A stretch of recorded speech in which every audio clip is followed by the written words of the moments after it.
Salut les amis.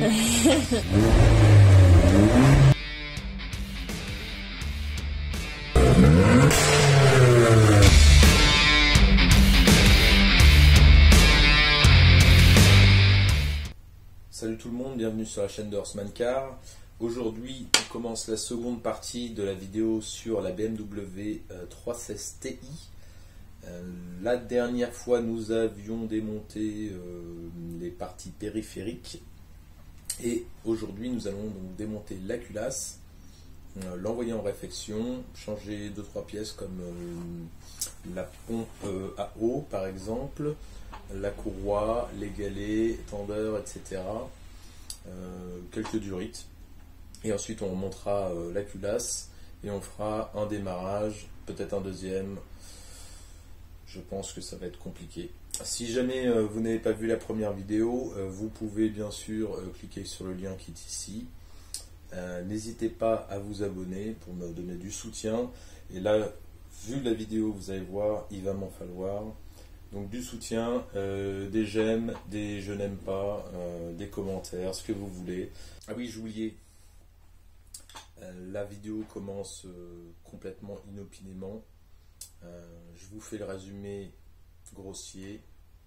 J'ai acheté un outil de calage, j'ai calé ma distribution, j'ai mis ma petite clé du coup pour bloquer le vilebrequin et j'ai démonté mon galet damper. Donc on se retrouve au moment où j'ai démonté ce fameux galet damper. Vous ne verrez donc pas cette partie. Cependant, si vous voulez voir comment on fait du coup pour caler sa distribution, vous avez une vidéo qui est intéressante, qui est juste ici. Je vous laisse la consulter. C'est pas mon contenu, mais c'est un contenu qui est très correct pour caler sa distribution. Bon visionnage à tous. Allez, ciao, bye bye. Ensuite, ce qu'il va falloir faire, il va falloir démonter les deux capteurs ici. Donc il y a des petites broches, clé de 10 pour démonter ceci. Les capteurs, en fait, vous prenez une pince type multiprise, vous venez serrer le capteur légèrement et vous lui mettez un peu de jeu, il s'en va relativement bien. Donc ça s'enlève correctement. Ensuite, ce que je vous conseille de faire, c'est que tant que tout est bloqué, vous pouvez desserrer les arbres à cam, enfin les coupelles du moins. Donc on peut les desserrer. Donc là, moi, je les ai légèrement desserrés. Je les ai pas directement enlevés parce que je préfère enlever une fois que la chaîne peut se retirer. Je trouve que c'est peut-être plus simple. C'est peut-être une connerie, hein, mais ensuite, si vous voulez pouvoir détendre la chaîne, il faut enlever le galet tendeur de chaîne qui est juste sur le côté à ce niveau-là. Là, il faut être outillé parce que c'est une douille de... Non, c'est pas 30, c'est la 27 que j'ai utilisée. Donc une douille de 27. Donc c'est un peu épais. Je vous conseille de le faire avec une douille et non une clé. Il y a un peu de couple à donner. Ça se défait bien, vous le retirez, la chaîne se détend un petit peu. Ensuite, il va falloir démonter les opercules ici. À savoir qu'elles se desserrent, je vais vous les montrer. Il y en a une là, une ici, et puis une en bas sur le côté. Donc les opercules, vous les enlevez. Alors c'est juste des protections. Donc elles sont là, elles sont toutes les trois de tailles différentes. C'est une clé à laine, c'est une taille de merde. Ça doit être une clé à laine de 8, c'est ça. Donc ça c'est du 8. Et ensuite, vous avez donc trois types de vis, deux qui se ressemblent et une différente. Alors ça, je sais plus comment on appelle ça. Vous savez, c'est comme du torx inversé. Donc ça, vous le retirez avec une clé spéciale, donc en 10. Et ensuite, vous avez ceci, donc en torx. Je vous dis ça tout de suite en direct. Mais c'est une torx assez balèze, c'est celle-ci. C'est cette torx-là. Et donc, je vais pas vous dire de mémoire parce qu'il n'y a pas de mémoire, c'est du T45. Donc ça, une fois que c'est démonté, donc en fait, ça, si vous voulez, faut connaître le fonctionnement. Ça sert à tenir le petit châssis du tiroir. Juste avant, je vous ai pas montré, mais il faut enlever la patte moteur. Clé de 13 de mémoire. Donc douille de 13. Donc la patte de moteur, en fait, elle se situe juste ici. Donc vous retirez la patte parce qu'elle vient devant l'opercule en fait, tout simplement. Et puis voilà, donc là vous avez retiré ça. Donc le tiroir est un peu mobile. Enfin moi j'ai déjà retiré un peu cette vis là. C'est la dernière vis qui tient. Et en fait vous voyez la chaîne. Là, la chaîne, on va pouvoir enlever les deux rouages tranquillement. Je vais retirer du coup la vis centrale. Je vais la laisser pour l'instant parce qu'on va retirer le tiroir d'un coup. Moi, ce que je vais faire, donc, c'est retirer ma vis du coup sur les arbres à cam. Donc, mes arbres à cam sont toujours tenus au bout. Hein. Voilà. Cette vis-là, c'est du 16. Enfin, c'est une douille de 16 que vous allez utiliser. Couper le reste dessus. Hop, j'enlève la deuxième. Je vais bien la couper quand même parce que avec la chance que j'ai, il y en a une qui va bien se foutre en l'air. Hop, donc j'enlève la deuxième. Ensuite, donc on va tirer un peu la chaîne. Voilà, il y a on peut décrocher cette petite poulie. Mais bon, c'est pas grave. Voilà, hop, c'est bon. Donc là, j'ai enlevé le premier. Donc en fait, il faut tirer, enfin de ce que je vois, hein, faut tirer un petit peu la coupelle pour en fait désamorcer directement la pompe. Donc là, logiquement, je peux laisser la chaîne comme ça. Il est plus compliqué, bon, mais il s'en va. Voilà, je le retire. J'ai la chaîne avec moi. Donc voilà, j'ai mes deux de chaque côté. Alors je vais bien les mettre en évidence pour pas me faire avoir. Je sais pas s'il y a des détrompeurs. Voilà, donc EX exhaust ou AUS hose-proof. Et ici in intake et je sais plus comment on dit en allemand. Mais voilà, voilà. Exhaust hose-proof. Donc évidemment côté échappement, côté admission. Ensuite on en est là, donc on va évidemment dévisser la dernière qui nous lie à tout cela. Alors, par contre, ça c'était un truc à savoir. Donc là je joue avec le feu terriblement. Ce qu'il faut savoir, c'est que vous avez le petit, comment dire, c'est un tiroir, mais il faut laisser la chaîne en tension. Donc vous voyez, là j'étais en train de faire une connerie, mon galet, enfin mon pignon en dessous était en train de se barrer promptement. Donc j'ai bien fait de vérifier quand même. J'ai eu un peu de chance, hein, on va pas se cacher. C'est un coup à mal finir. J'enlève ma petite vis. Et là, hop, j'allais dire la magie opère, mais en fait il n'y a pas de magie. Hein. C'est plutôt ma technicité opère. J'arrive pas à faire passer la suite. Ça bloque sans bloquer. Voilà, donc vous voyez en fait châssis complet avec, en fait je vous disais, ne pas trop détendre la chaîne parce que vous voyez, si vous la détendez, elle sort de son axe et là vous avez possibilité que l'écrou, enfin le pignon se barre complètement dans le moteur. Résultat de l'opération, bah écoutez, visuellement en tout cas, ça doit pas être si vieux que ça. Les plastiques sont en relativement bon état, même très bon état, je suis assez étonné. Alors, un petit peu usé, bah franchement pas si usé que ça. Donc bon, bah de toute manière, moi il faut que je fasse un joint de culasse, donc autant que je change la chaîne de distri, je sais qu'il y a des problèmes de tendeur, tout ça. Le tendeur avait été changé, j'ai eu peur que le tendeur soit, enfin ait été changé juste parce que la chaîne commençait à prendre un peu de jeu. Donc je préfère changer tout, c'est pas pour le prix que ça coûte, ça vaut 100 €. Autant le faire directement, une fois qu'on a ouvert le moteur. Moi je suis partisan de le faire une fois et de ne pas y revenir. Bon, on est bien parce qu'on va pouvoir déculasser tranquillement. Je suis en train de regarder un petit peu comment est foutue la culasse, parce que si vous voulez, dans l'idée en fait, il va falloir que je dévisse ma culasse. Je vois que j'ai deux vis ici. J'en ai d'autres qui sont ici. Je ne sais pas encore si je pourrais y accéder en fait directement ou si je vais devoir enlever les arbres à cam. Logiquement, ça peut s'enlever directement. Alors, Ensuite, donc pour pouvoir déculasser, j'ai toujours ce faisceau qui m'emmerde, mais c'est pas grave. Pour pouvoir déculasser, en fait, il va falloir enlever le moteur de l'arbre à cam variable et puis dévisser la vis ici pour pouvoir accéder à une vis de culasse. J'ai déjà desserré 2 vis de culasse ici. À savoir que pour retirer cette vis de culasse, il va falloir enlever le capteur qui est juste en dessous.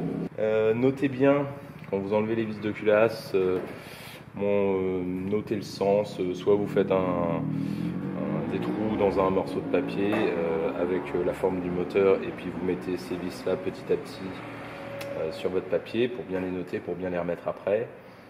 En tout cas, connaître quelle vis va où, parce qu'elles ont des tailles différentes en fonction de leur emplacement. Donc là, je vais essayer de retirer ce machin là. Donc toujours la même clé, en fait, c'est un petit obturateur comme sur la face avant. Donc même clé, hop, voilà, vous voyez, un peu sec. Et puis on la retire tranquillement.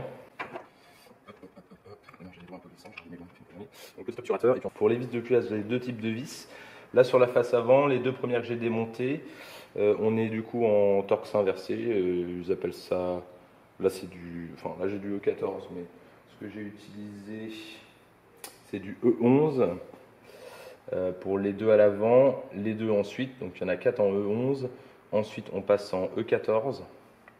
Vous en avez 2 en E14, après je ne sais pas encore. Donc je vais faire ça, je vais dire presque en direct.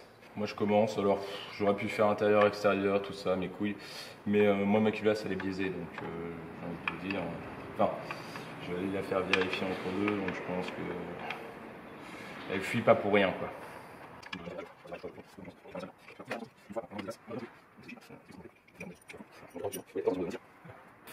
Bon, bah écoutez, c'est le fameux truc où tu te dis, bah ouais, il faut des outils spéciaux de temps en temps pour certains trucs. À savoir que mon T14 va passer un peu partout, hein. Ici, là ici, bon, on s'en foutait, c'était du petit diamètre. Mais évidemment, bah ici ça passe, mais ici, ça passe pas. Donc en fait, il va falloir que j'aille chercher, je sais pas s'ils font ça, un tube, en tout cas plus fin que ça. Que je vous ai pas montré, mais j'ai dû retirer du coup les vis d'échappement de collecteur et puis voilà. Enfin en gros dans une journée complète, si vous commencez je sais pas à 10 ou 9 heures, vous pouvez arriver je pense sans peine à faire l'équivalent de ce que j'ai fait. Je dirais là si j'avais à le refaire, ouais, je mettrais beaucoup moins de temps. Ok. Voilà, donc je disais, je suis allé chercher ces putains d'outils, désolé de mon énervement là. Donc douille de 14 qui est plus petite que la mienne et en emboîtement 3/4. Ensuite, je fais pas de pub, hein, le mec qui va me mettre que je fais de la pub, j'en ai rien à carrer. C'est juste que c'était disponible et je peux vous dire que ça c'est pas leur faire de pub. J'achète un embout comme ça, c'est du 3/4. Il n'y a pas de tige de 3/4, de rallonge de 3/4. Du coup, il n'y a ni de cliquet de 3/4. Du coup, j'achète ce genre d'adaptateur. Et franchement, ça c'est plutôt bien. Bon, par contre, ça va me faire une bédouille monstrueuse. Et donc, j'adapte ça, tout simplement. Voilà l'histoire. Et comme d'habitude, j'arrive pas à ouvrir ces putains de paquets de merde. Truc.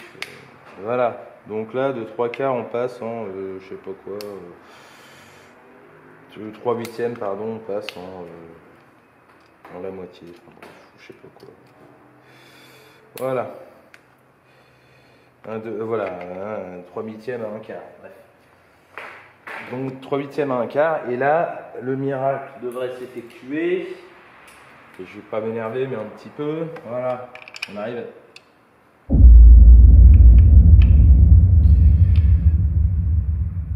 On arrive à pas s'énerver. Voilà, c'est surtout ça. Donc on arrive à ne pas s'énerver. Ne pas s'énerver. J'en ai plein le derche. J'en ai plein le derche. Bon, vas-y, coupez. Bon, bien voilà, on arrive au moment où À force d'achat d'outils, j'ai réussi à passer quelque chose là-dedans. En fait, il y avait une technique toute con auquel j'ai pas pensé. Donc sur ce trou-là, hein, qui est un peu spécial, et sur celui-ci, pareil, on voit pas beaucoup, mais il y a vraiment juste la place pour un doigt. Hein. Eh bien, en fait, j'ai utilisé donc ma douille classique, clé dynamométrique. J'avais l'équivalent de cette douille-ci. Donc le début rentrait et la fin ne rentrait pas. Et en fait, putain, c'est truc tout con, mais j'y ai pas pensé. Ici, en fait, on peut passer par en dessous. Donc en fait, glisser la douille en dessous, la mettre dedans et puis venir insérer son outil directement. Et de l'autre côté, c'est pareil. En fait, on peut venir glisser par en dessous. Bref, je repose ma douille là. Donc voilà mes tiges, il m'en manque juste une ici qui est encore sur le carter parce que je peux pas l'enlever à cause de mon capteur. Vous voyez, elles sont rangées dans le sens du carter, hein, vous avez à chaque fois une petite vis. Donc il y a des longueurs différentes. Alors les grosses sont toutes pareilles hein, finalement, mais vous avez des petites en fait qui font les côtés et du coup des toutes petites sur le bout. Donc ça c'est du T11, donc c'est du torx inversé, un torsionnel. Aucune puissance, putain ça s'en va direct. Chanceux.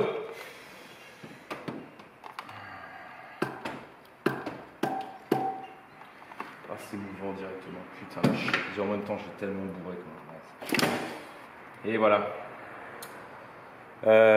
Petit aparté, un truc qui me dit que voilà, il y a vraiment un problème sur le joint de culasse, c'est quand tu desserres des vis de culasse et que tu entends quand tu la desserres, c'est que globalement il y a de la compression au niveau de la vis de la culasse. Donc voilà quoi, voilà où on arrive. Alors, et c'est à ce moment-là on va pousser les affaires et qu'on va y aller comme un gros bourrin. La culasse à papa, elle pèse combien? On a collé. Le poids d'un animal.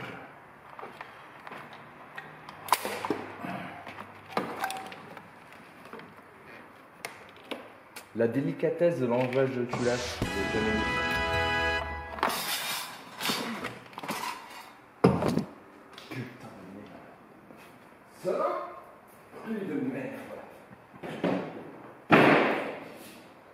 Ça m'a jeté sur les cheveux. Ouais, je sais, vous êtes content comme moi. Donc voilà notre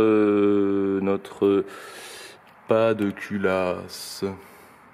Bon évidemment, il y a encore du liquide de refroidissement. Alors là il y en a sur le cylindre, mais bon c'est un peu logique. Là il y en a dans le cylindre, mais c'est aussi un peu logique parce que voilà. Visuellement, bon ça a l'air relativement propre, ça a l'air relativement. C'est pareil, j'essaie de voir s'il n'y a pas une coupure au niveau de la forme du joint, s'il n'y a pas quelque chose qui permettrait de constater que le joint de culasse est défaillant.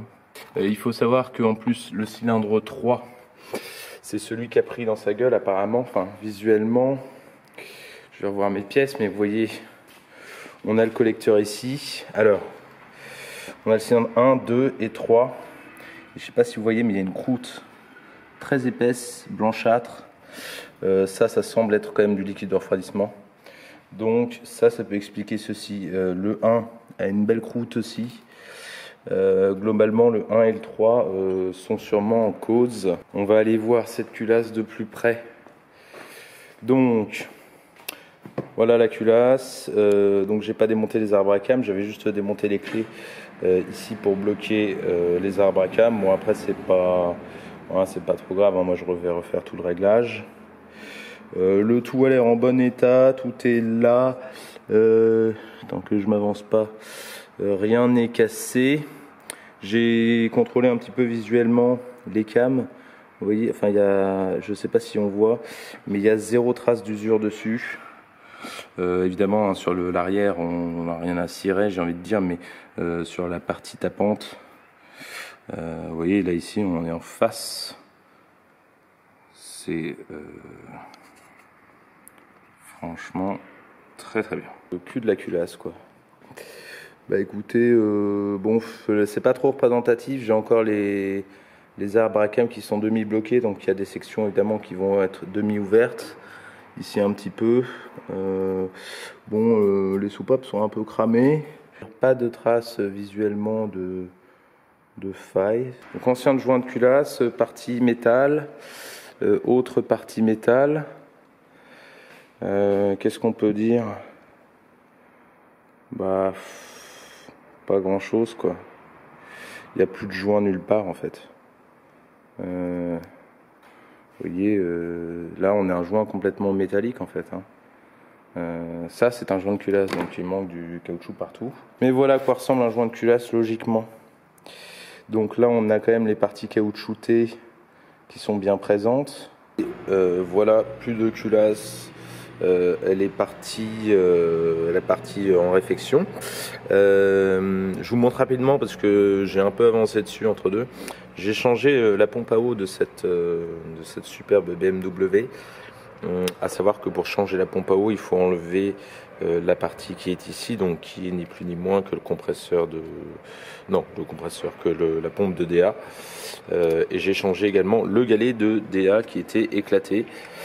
Voilà, avec quelques durites qui fuyaient, donc du coup j'ai refait un peu de propre, j'ai remis mes petits galets prêts à monter.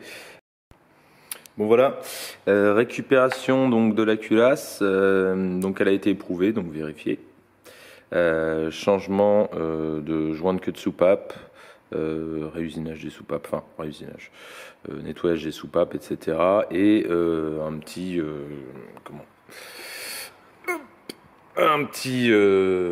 refaçonnage du plan de joint. Voilà, donc vous voyez, c'est vraiment tout clean. Ils me l'ont nettoyé en plus de ça, bon, ce qui est un peu logique, mais ça fait plaisir. Voilà, donc il n'y a plus qu'à mettre ça dans ça, mais remonter tous les arbres à cam et tout. Donc je vais m'y mettre et puis on va lancer ça. Et bim, remontage de la culasse. Tac, on voit que dalle, c'est magnifique. Voilà, fameux instant, j'ai remis les niveaux, tout est remonté, maintenant c'est les fesses. On va savoir si ça démarre, enfin ça va démarrer oui, mais après est-ce que ça va tourner rond, est-ce que ça va tourner carré, on verra.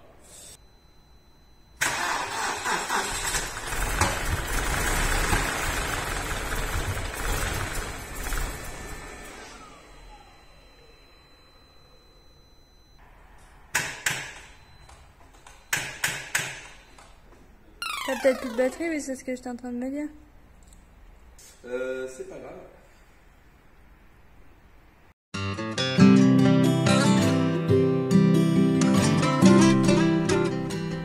Yes. Donc voilà, le moteur remonté. J'ai fait un démarrage, ça n'a pas vraiment fonctionné. Enfin, ça démarrait sur 3 cylindres, mes couilles. Chiant. J'ai redémonté une deuxième fois parce que j'avais le câble qui passe là de l'alternateur jusqu'au plus pour aller recharger la batterie qui était mal vissé ici. Mais ça, c'était pas le problème. Derrière, en dessous, j'avais mon capteur anti-cliquetis qui avait été débranché quand j'ai retiré tout, que j'ai rebranché. Donc j'ai fait plusieurs démarrages, après avoir fait ça, ça démarrait, ça calait, ça démarrait, ça calait, ça démarrait, ça calait tout de suite, et au bout d'un moment ça ne démarrait même plus. J'ai suspecté ma pompe à essence parce que elle faisait pas de bruit, mais apparemment ça charge qu'une fois, c'est un peu, ça ne charge pas tout le temps à chaque fois que tu mets le contact. Donc j'avais suspecté ma pompe à essence, j'ai ouvert derrière, donc là dessous. Donc j'ai enlevé la banquette là, vous avez deux trous, j'ai ouvert celui-ci alors que la pompe à essence est dans celui-là. Dans celui-ci en fait vous avez la jauge d'essence Et puis donc dans cette jauge, enfin pour cette jauge d'essence, il y avait de l'essence, dans le réservoir, il n'y avait pas de souci. De ce côté-là, j'ai démonté, je regarde la pompe à essence, elle marche. Et en remontant, je sais pas, machinalement, je regarde et en fait, ça ne trempait pas du tout. Et en fait, le réservoir, il est en forme de cacahuète. Donc il est creux ici et puis creux là. Donc finalement, j'ai remis de l'essence dedans. Comme par hasard, la voiture, au bout de 2 tours de clé, elle a démarré et elle a tenu le régime. Ça y est!